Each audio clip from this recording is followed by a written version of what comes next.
Voltamos com Iluminuras. Hoje, no Encontro com o Autor, eu estou conversando com o advogado e professor Melim Namen Chalub. Ele está aqui para falar sobre seu livro da incorporação imobiliária.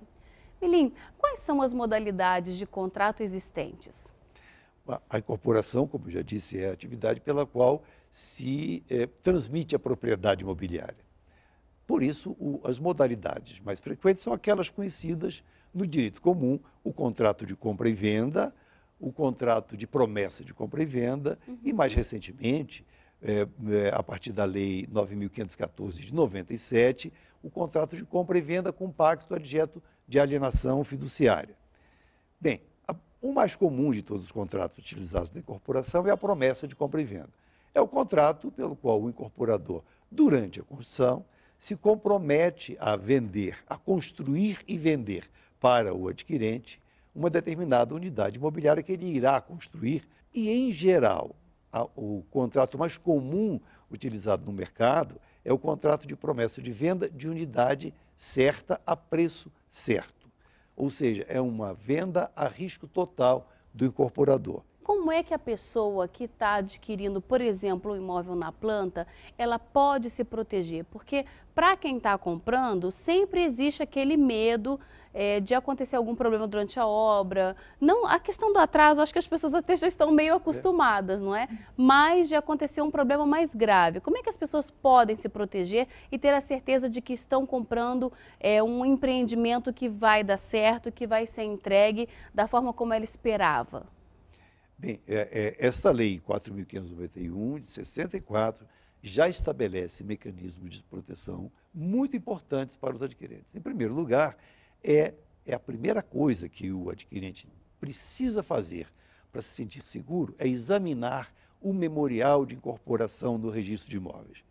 Quase ninguém faz isso, mas isso é indispensável para que ele examine as características. Examine, em primeiro lugar, a legitimidade e habilitação do incorporador para vender. Ou seja, ele tem que examinar o título de aquisição do terreno por parte do incorporador.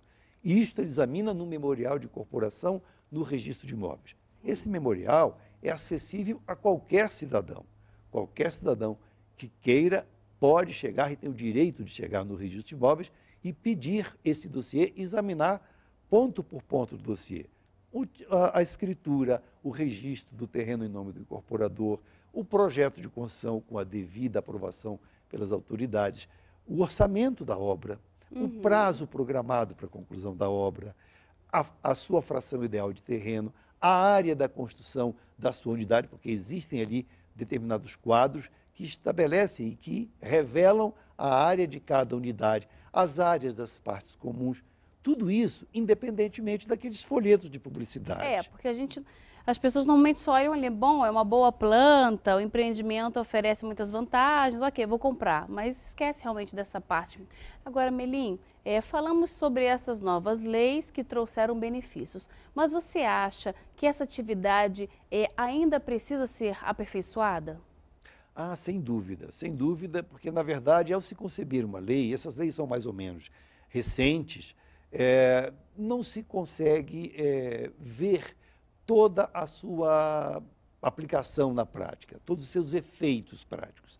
E na medida em que agora nós vivemos um momento de grande expansão da atividade imobiliária e do crédito imobiliário, começam a surgir algumas situações que indicam a necessidade de um aperfeiçoamento na legislação, aqui ou ali. A afetação patrimonial, por exemplo, é um mecanismo que foi disposto na lei a critério do incorporador. No meu modo de ver, a afetação patrimonial é um elemento natural da incorporação imobiliária. É mecanismo de proteção natural dos credores daquela massa patrimonial, daquele empreendimento. Trabalhadores, adquirentes, bancos financiadores, etc. De modo que merece uma alteração no sentido de torná-lo um elemento natural e não uma opção do incorporador. Esse é um aspecto.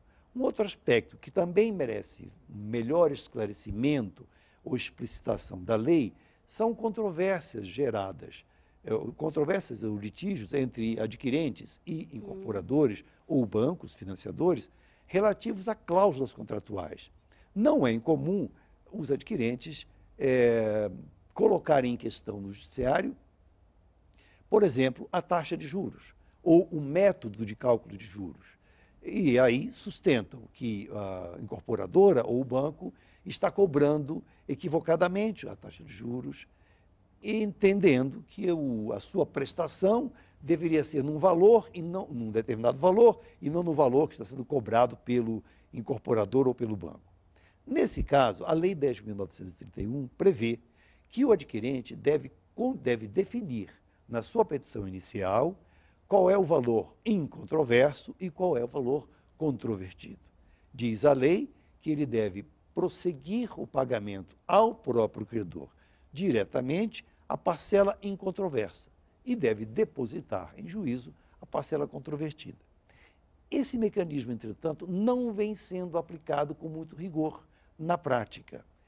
Talvez merecesse um aperfeiçoamento, para que nenhuma das partes sofra prejuízo e para que se encontre o equilíbrio da relação contratual. Porque, na verdade, nem o Código do Consumidor e nem a legislação da incorporação imobiliária visa proteger excessivamente nenhuma parte nem outra parte. Visa buscar o equilíbrio do contrato, para que o programa contratual seja executado até o final e, assim, com a sua execução, se alcance a realização da função social do contrato. Milinho, olha, muito obrigada pela sua presença e parabéns pela obra que já está na 4ª edição, não é isso? É isso mesmo. Muito obrigada.